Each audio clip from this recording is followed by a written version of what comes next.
Welcome back. Today I'm speaking with two college students one-on-one about civility and what it means to them. The first student is from Olympia, but she attends the University of Arizona. She took some time to speak with me while visiting family during her summer break.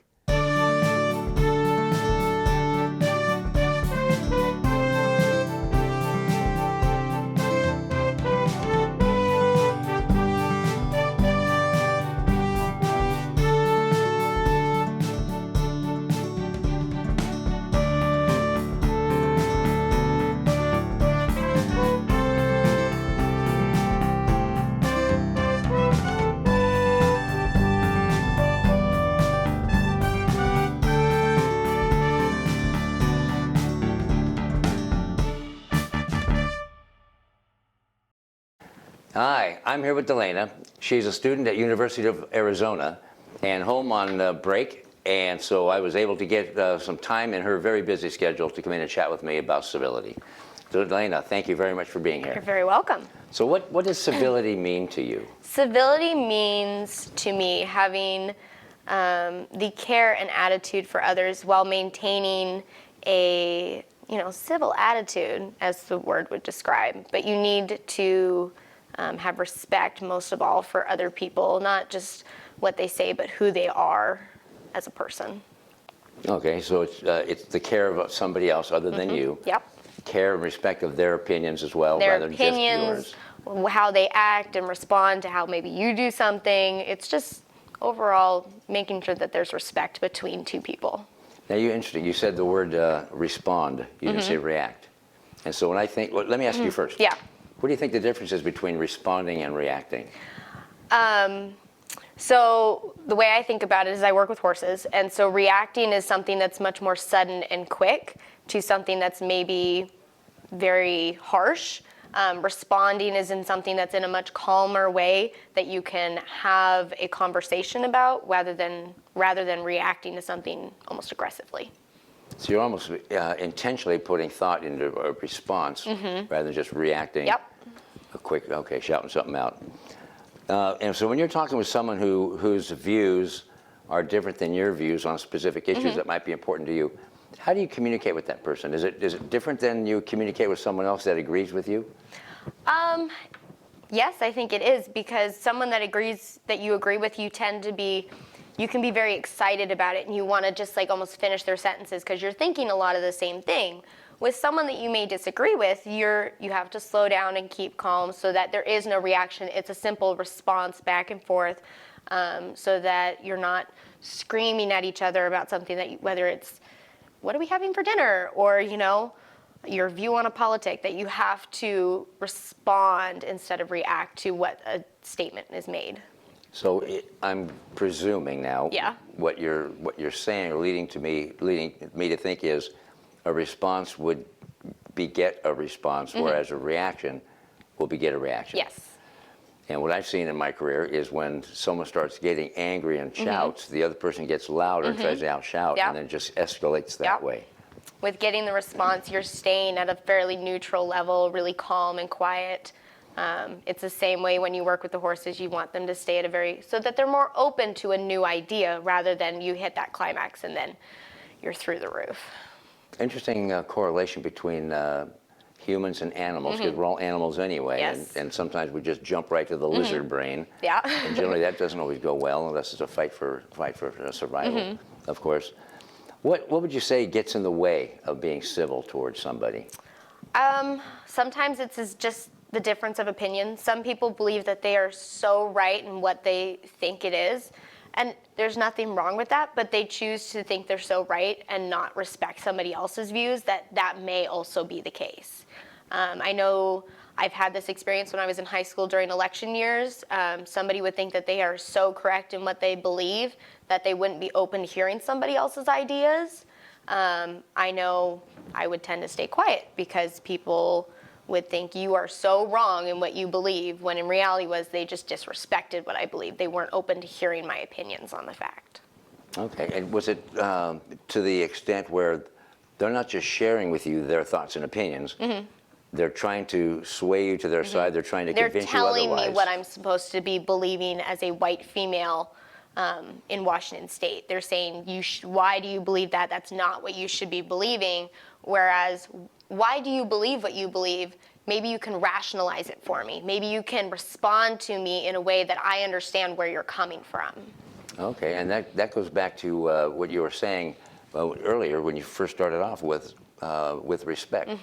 Respecting somebody else's views or opinions, while knowing that you have the rights to share your views and opinions respectfully with each other. Have you come across folks your age or any other age where you're not capable of changing their mind and they're not capable of changing the subject? Changing the subject. I think so. I know, like, I will try and drop an issue because I'm not going to argue about it because I know we will never see eye to eye on it, but they keep pushing and pushing to try and essentially push my buttons and figure out where it's going to go. But there are people like that where they want to it's not that they want to disrespect, but they're doing it without knowing it. They're doing it without knowing that they've gone too far when you just want to drop the issue because you know you're not going to see eye to eye, and that's fine. It's fine not to believe the same thing or see the same ideas. That's how life works. When they're trying to change your opinion or change your mind, at what point do they become uncivil? At what point would you define? Because I'm going to guess that there's a definition. That line is different for everybody. There's definitely the line of uncivil. If you go back and forth and you're, again, responding calmly and trying to just rationalize with them what your thought process is, even if you don't want to talk about it anymore, usually the point it gets is after the second response, they start interrupting you. And you start getting louder and louder because you want to start talking over them. And then you yourself realize that you're not exercising civility in discussions and responses, and before you know it, you're both just screaming at each other because you're trying to get a word in edgewise. So it's usually that line that's crossed once you start getting interrupted and trying to finish their sentence of what they think that you should be believing, but you're still just trying to explain to them why it is the way you believe what you do. And that does get crossed quite often. Being at a university, like, you do see that a lot in just regular classes, whether it's with another student on an answer or with a professor on why it's an answer on a test. There's that line of you start interrupting each other, and then it just starts to escalate. So it starts off, it sounds as if it starts off as a conversation, and you might be passionate, the other person's passionate about the issue, and then it escalates into emotions, start riling up, and then it's almost a shouting contest, and then it can end ugly. It could. Do you believe your thoughts and opinions are being heard by others, whether it be same age as you or older or younger? Teachers, whatever. I have tried to create a respectable background where I will hear other people out and they'll hear me out, so that we have more of that civil discourse and response, so that we can go back and forth and go, hey, we agree on this or we disagree on that. And sometimes it matches up and sometimes it doesn't. And so to be able to, you slowly get a larger group of people that you can have these civil discussions with without it getting into a yelling contest. And having gone to a university in a different state has really allowed me to expand on that group, whether it be professors or friends or people that I was living with, just to really allow myself to really hear all ideas so that they could also hear my ideas, and so that it was a much bigger fish pond of what we could talk about. Wonderful. Good description. And let me ask you, going back to some of your friends when you're having a differences of opinion, does it seem that it was less adding to the body of knowledge? Everybody has different views, and it was more just recruiting people to their side? I think as I've gotten older and I've been able to see a couple more years of just discourse in general and different types of discourse, we've been able to better approach it when it does come about. When it happened in high school, people were still figuring out their views on things, and so you'd automatically just separate and alienate each other, and that was it. Once you're in college or at a university, or just you're in the workforce, you get more life experience, And so you're able to really expand on it. And it's not so much that they're recruiting. They may push a little harder, but they do it in a way where it's not disrespecting you to the extent that it was before. Got it, okay. I only have one or two more questions Okay. left, and that is what can you do, or what suggestions do you have of me where I could be more civil? Any suggestions to bring about more civility in our world, at least at my level? To bring more civility is just you start slow and you start small. I know in my family we practice just having civility within our family so that we can take that to our friends, to other families who maybe don't have as much civility. And so by that you're slowly building on that fishbowl of people being more civil to one another, and then you can take it to an even bigger level with your job, and you can be more civil with your coworkers, and then they can take that home to their families. And it's this slow building of a tree that you move civility around in a community. And it seems like you keep going right back to mutual respect, respecting others' opinions. Yes. While still having the confidence to speak your own mind, Yes. your own opinion. Any final thoughts? Civility is something that I try and exercise regularly. Sometimes it happens, sometimes it doesn't, but that's part of learning from it, is you take those learning experiences and you take them back to be able to practice civility. Well, I've known you for a couple of years, Yes. and I have to say you are exceedingly well-spoken. Thank you. And I really appreciate it, and our future is in good hands. Thank you. Elena, thank you very much for spending the time here with me during your summer. No problem.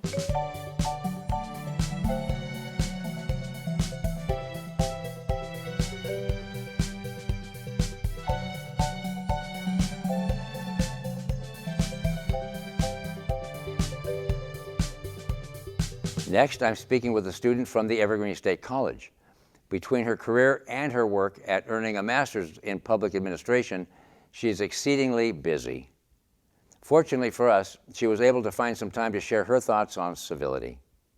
Today I'm here with Sarah DeVell, and she's an MPA student at the Evergreen State College. Go Gooey Ducks.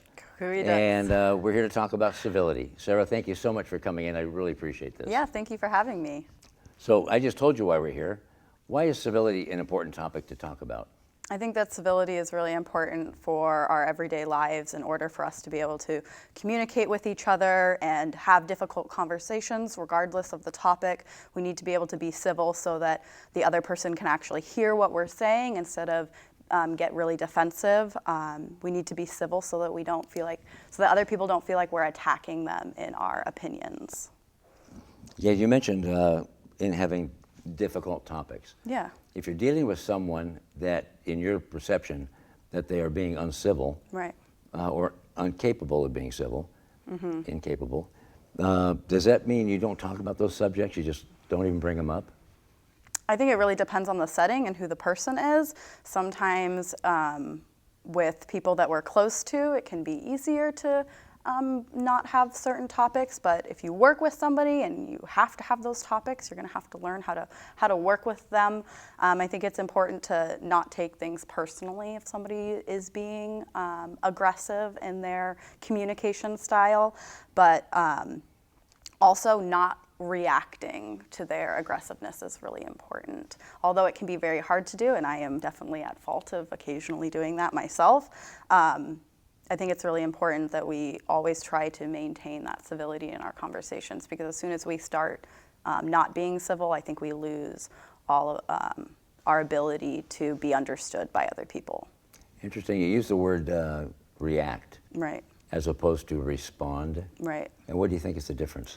I think that responding means that you are taking a second and critically analyzing why you're saying something and how you're saying it, versus reacting is to just, it's a more instinctual response, and it just happens instead of critically stopping and thinking about why am I saying this, and am I saying it because I'm upset.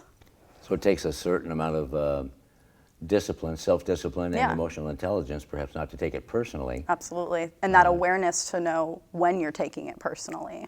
Sometimes it's hard to stop and check your own emotions in the middle of a conversation and be like, oh, I'm actually really upset about that right now.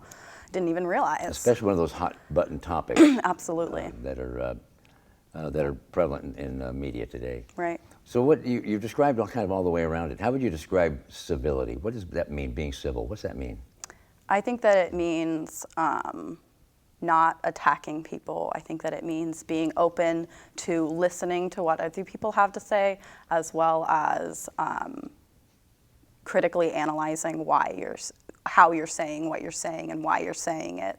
I think it's really important. Like, civility is just being able to communicate with somebody without being aggressive and without like putting somebody down in that conversation. And yeah, I think it's all about, just trying to listen and hear people and those active listening traits that seem to be pretty popular right now. Yeah, active listening, very much so. 'Cause you're listening with the intention, hopefully, to understand. Yes. You're not listening to the other person and coming up with all the questions or arguments contrary. Right. Right. Do you find when you're talking with someone, friends, whomever, that they don't really want a dialogue about a topic?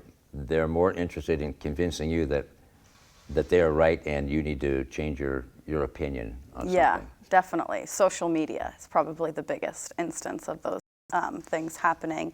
And it's really hard because, I have done that myself in a few instances, but it's really hard to have a conversation with somebody about that, because if you have a different opinion and you want them to just be able to hear that opinion, it doesn't ever seem like they're really hearing it. They're just telling you about why they think what they do, instead of saying, oh, maybe I do understand where you're coming from. Being able to relate to the person is really important, to be able to actually understand where they're coming from and actually do that active listening that is important for conversations to be civil. I learned that so many years ago regarding social media. Right. That not everybody has the right to my opinion. Yeah. And oftentimes it's just better left unsaid. I totally agree. What do you think would be some byproducts to being civil? More understanding. I think that we would be able to compromise and work together more in these especially turbulent of political times. So I think that being civil is the most important key to communication, especially in the political arena, but in daily life as well, because civility will allow us to be able to work together. It will allow us to be able to understand each other, and that fundamental understanding of different people's lives or different people's opinions is what's going to be able to lead to much better policies that are going to hopefully mitigate unintended consequences and just work for people better in their everyday lives. If we don't have that understanding, then policy most likely is going to be written with only one framework implemented into that policy, instead of being able to understand multiple different opinions and frameworks that are out there and trying to incorporate all of those into a policy solution. So that's just the political arena. But it sounds also as if, and correct me if I'm wrong, that you are also describing by eliminating other points of view and perspectives, you're just buying into groupthink. Right. I'm going to hang out with people that think the same way, like the same things, and discount everything else that doesn't apply or that I don't agree with.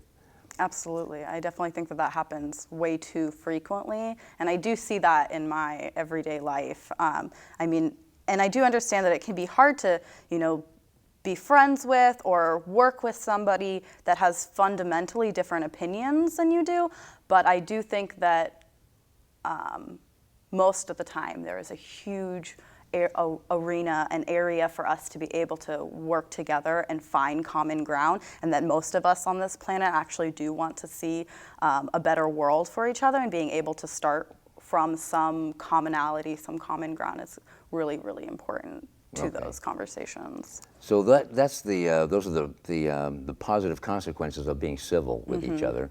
What is the antithesis of being civil? What comes of that? Right. So if we are never civil in our interactions with each other, I think that it's going to mean that we're never able to understand where each other are coming from. We're never going to be able to understand somebody else's life and their life experiences, because we're so quick to discount everything that they are saying and saying, well, they just think that because of blah, blah, blah. instead of critically analyzing why it is that they think something.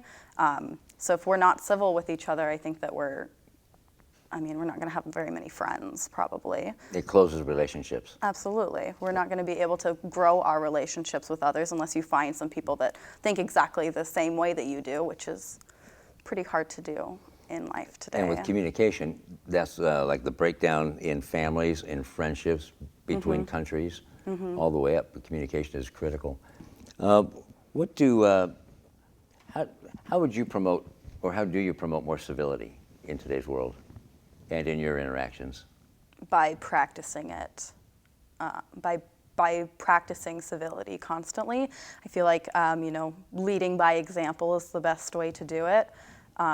I wish that I could go out there and tell everybody that the most important thing for them to do is to just be civil towards other people, but I don't have that kind of ability to promote reach like that and tell everybody that. But I really do think it's very important for us to be able to move through a lot of these problems that we are seeing in today's age, and in order for us to be able to come together and work towards solutions, we have to be able to have difficult conversations, and being civil is the only way to have those conversations, because if we can't be civil with each other, then we're never going to be able to work together and get anything done, and there's so much to do.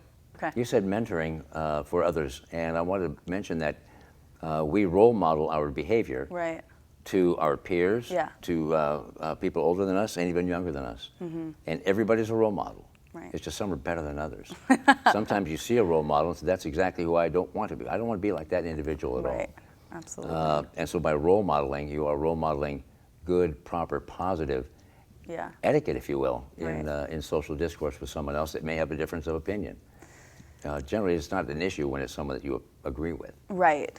And also knowing, when to not engage too. I think that's a big part of it. Smart. You can't always have every difficult conversation that you want to have. If somebody's screaming on Facebook, probably best to just not comment in response. But if you're having a difficult conversation with somebody in real life, I think that just practicing civility, even if they're getting really heated, knowing when to say, hey, maybe we should talk about this another time, when we have more time, or when we can both cool off.